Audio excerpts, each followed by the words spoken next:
Welcome back, everyone. Earlier this week, you learned about making equivalent fractions using multiplication. We're going to review that really quick today before we move on to our new skill. So, I have two fractions here, and I'm going to make equivalent fractions using multiplication.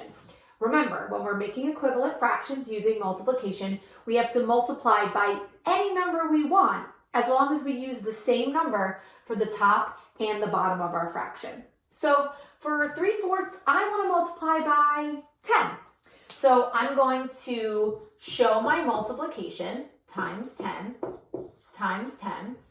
And my new fraction would be 3 times 10 is 30. 4 times 10 is 40.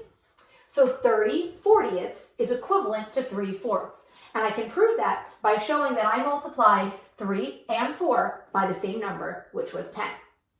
Now, for 5/8 down at the bottom, I'm going to multiply by, 7. So 5 times 7 would be 35. And when making equivalent fractions, whatever I do to the top, I have to do to the bottom. So 8 times 7 is 56. So 35/56 is equivalent to 5/8. These fractions are equal. Even though they don't have the same numbers, they still take up the same amount of the whole. So they are all equivalent fractions, these two and these two up here. For today, we're going to talk about something else. We're going to use division. So let me just erase what I have here. And the fraction that we're going to start with for division is 6/8. Okay. So when you use division to make equivalent fractions, we have a special name for that. We call it simplifying fractions, because you're going to take a fraction with a little bit bigger numbers and you're going to simplify it so that your new fraction has smaller numbers. Again, the fractions will be equal or equivalent, but they will have smaller numbers than the fraction you started with. The difference here is that when you use division, you can't just choose any number you want. You have to choose a number that can divide evenly into your numerator and into your denominator. So I can't just decide I want to divide by 5, because 6 divided by 5 and 8 divided by 5, that doesn't work in this situation to give me a number without a remainder. Let me show you what I mean. When I look at 6 and 8, I see that they are both even numbers. That means that I can divide them both by 2 and get a number without a remainder.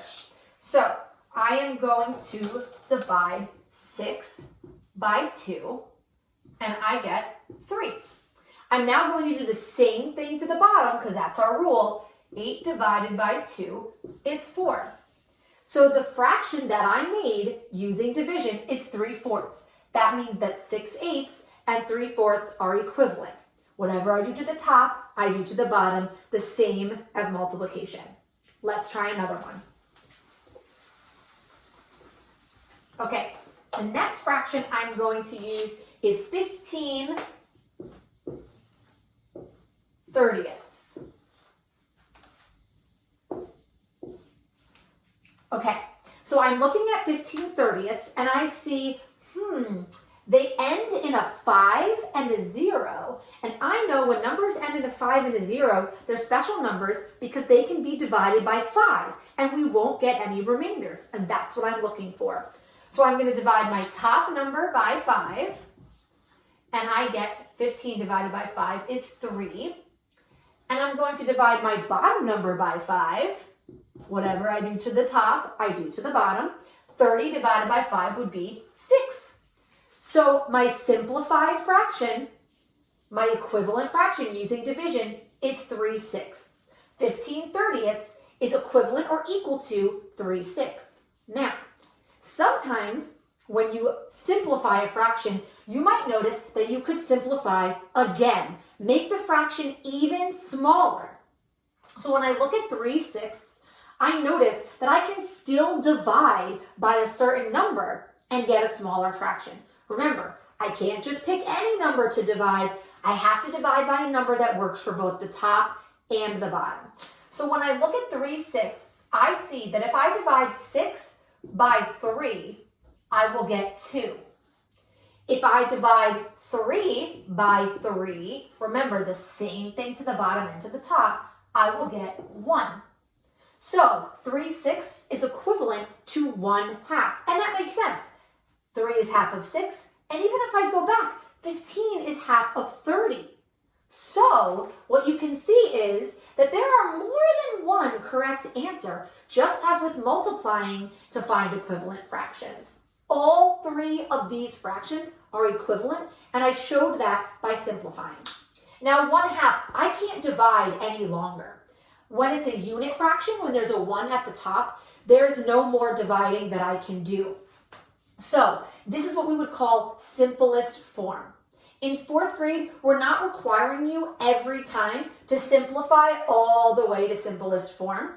If I asked you to simplify 15/30ths and your answer was 3/6, that would be correct. But as you get older, you will be required to simplify all the way to simplest form, in this case, 1/2. Let's try one more before you practice on your own. Okay, we have 14 18ths. Oh, I know. 14 divided by 7 is 2. All right, so whatever I do to the top, I have to do to the bottom. 18 divided by 7. Uh-oh, I think I jumped too quickly there.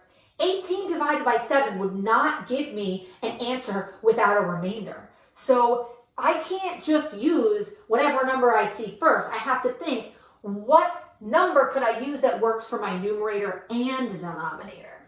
All right, let me start again. Well, 14 and 18 are both even numbers, so that means I could start with the number 2 and see what happens. 14 divided by 2 would be, oh my goodness, it's just like school. I dropped my markers. 14 divided by 2 is 7, and 18 divided by 2 is 9. So my answer would be 7/9. That's my equivalent fraction, and I showed that with my division here.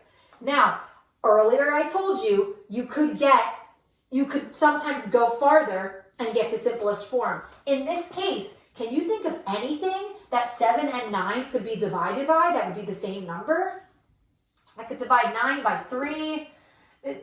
7 is a prime number, so there's nothing else I could divide by. So in this case, just by doing it once, we got to our simplest form, 7/9. So today, you're going to go back, you're going to read the rest of your math lesson plan, you're going to follow the directions, and if you have any questions about equivalent fractions with division or with multiplication, just let me know, and I'll help you as best I can. Great job watching. Have a nice day, everyone.